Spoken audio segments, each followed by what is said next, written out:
আসসালামু আলাইকুম। ওনার এই অবস্থা কিভাবে? হ্যাঁ, টাইফয়েডের জ্বর হইয়া কথা বলতে পারেন না?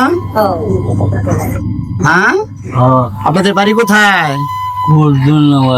হ্যাঁ, খুলনাপাড়া না?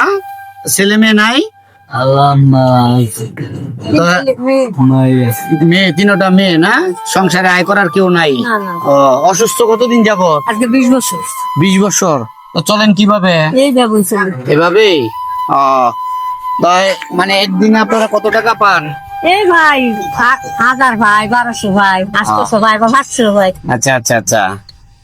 ও, যাতে তুমি কেমন ভাই আসছেন কোন সময়? আইছি 12টার দিকে। কি আছে না হ্যাঁ, বৃষ্টি। চলে যাবেন কোন সময়? এই রাতে হরে যাবে ও, আমি যে আপনাদের জিজ্ঞেস করলাম মনে কিছু নিছেন? না, না। হ্যাঁ, আমি আপনাদের ছেলের মতোই। হ্যাঁ ঠিক আছে, আচ্ছা ঠিক আছে। আমার পক্ষ থেকে আমি আপনারে সামান্য উপহার দিই। হ্যাঁ, আপনি খুশি থাকেন। হ্যাঁ, ধরেন টাকাটা। হ্যাঁ, আমার জন্য দোয়া করেন। হ্যাঁ, আচ্ছা ঠিক আছে, তো ভালো থাকেন। হ্যাঁ, বাপের মাইয়ার অবশ্যই। আচ্ছা ঠিক আছে, ভালো থাকেন। হ্যাঁ, আসসালামু আলাইকুম।